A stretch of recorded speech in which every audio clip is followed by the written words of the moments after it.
Darrell graduated with a Bachelor of Science in Secondary Education and Business from Hannibal LaGrange University and a Master of Business Administration from Culver Stockton College. He taught business education, served as FBLA advisor, junior high boys basketball, assistant varsity boys basketball coach at Canton R5 for 5 years. Darrell is presently teaching and coaching at Troy Buchanan High School in Troy, Missouri. He is married to Melinda. They have 2 children, Hadassah and Miriam Johnson, and another child due in September. It's my pleasure to welcome our graduation speaker, Darrell Johnson.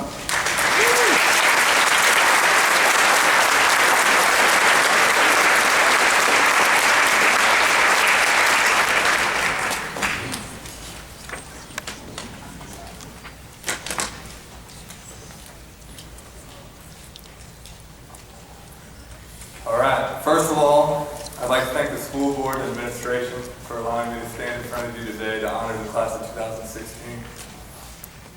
I'd also like to thank the parents for raising such outstanding young men and women. I wanted to recognize you for that because you truly have done an amazing job. I'd also like to thank my beautiful wife for always being so supportive. She's the real MVP, so sorry I couldn't pass up that opportunity. It's too good. Seriously though, most of all, I'd like to thank you guys, the class of 2016, for choosing me to be a part of such a special day in your life, a day that you'll remember forever. It's an honor. When Ms. Brown contacted me and told me that she had selected me to be your graduation speaker, I was pretty surprised, to say the least. I told her I'm not much of a public speaker, but I'll give it a try if that's what they really want. So for the past couple of weeks, I've been practicing this speech in front of my 2 toddlers. And, I could hardly get through it without, them coloring on the wall or something like that. But they seem to approve of it, so hopefully we're in good shape today. I want to start off by saying Canton truly is an amazing town with an amazing school district. People always ask me if I miss Canton, and my response is always the same. I miss the people. I miss you guys, the students. I miss the faculty, staff, and administration at Canton R5. I miss Coach Anderson, the boys basketball program. I miss Miss Fairhorse and the FBLA chapter. I miss Pastor Brian and our church family. I miss people from the community. I just really miss the relationships that developed over the 5 years I was here. I want you guys to realize how blessed you are to live in a community like this, where everyone supports you and wants to see you succeed. You guys might not appreciate it right now, but someday you will, because you'll realize that it's not like that everywhere you go. I think I can speak for everybody in this auditorium when I say that I truly care about you guys, and I'm here for you if you ever need anything.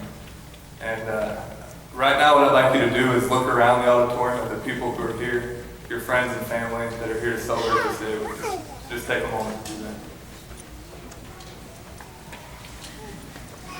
Yeah, you can go ahead and wave if you want.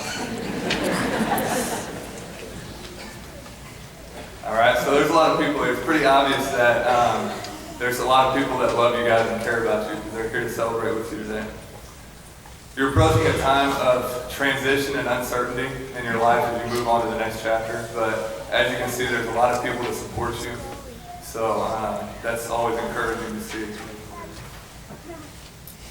All right, so this is the part where I deliver the primary message, and it was difficult to decide what I wanted to share with these young men and women on such an important day as they turn the page and begin the next chapter in their lives. It seemed like a lot of pressure, and I was struggling a bit, to be honest with you. So I did what any rational human being would do. I went to the computer and I Googled graduation speeches. So after searching for a while, I came to the conclusion that most graduation speeches I found were very similar. They give you several steps to becoming a successful person. And I thought back at a lot of the graduation speeches I've heard in my life, and they were along those lines, something like that. Just telling you how to be successful. And I wanted to do something different, and to be honest, I don't have a doubt in my mind that each one of you is going to be successful in whatever you choose to pursue. All you have to do is look at the success you guys have had throughout your high school careers. It's a pretty amazing class, as you guys all know, but I'm going to brag on it for a minute here. This class right here has been a part of 11 district championships and 6 Final Fours in sports. And from what I hear, the baseball team's looking to add to those totals here in the next couple of weeks as well. This class received a 1 rating at the state music contest for the first time in 14 years, and several others received 1 ratings as well individually. FFA had 2 students attend national convention, and FBLA had 13 students qualify for state, and 3 who have gone to national just out of this class right here. So I know I'm leaving out some other accomplishments, but you guys get the point, right? I don't think that success is going to be an issue for this class. I think you guys know what it takes to be successful. That's pretty obvious. So that's when I started to think, when I was looking at these speeches, that there's a lot more to life than just success. Now don't get me wrong, success is a great thing, but I want more for you guys than just success.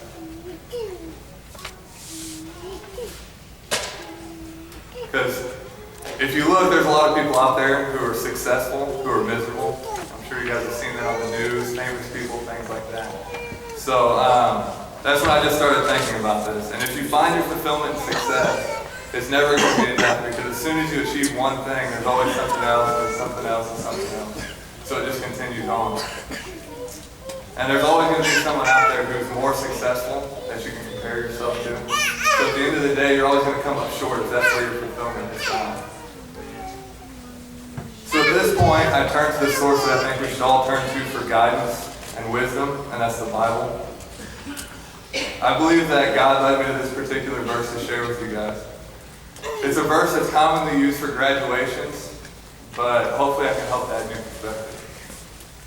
In Jeremiah 29:11, it says, "For I know the plans I have for you, declares the Lord.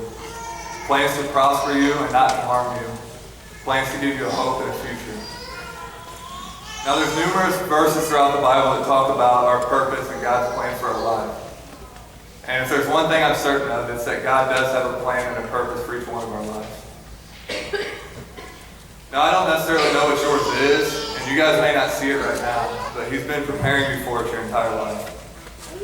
Your unique gifts and abilities, your diverse interests, and your experiences, both good and bad, have molded you and prepared you for your purpose. So in conclusion, I want you to not only be successful as you begin this next chapter, but I want you guys to be fulfilled. And you may be thinking, well, how do I do that?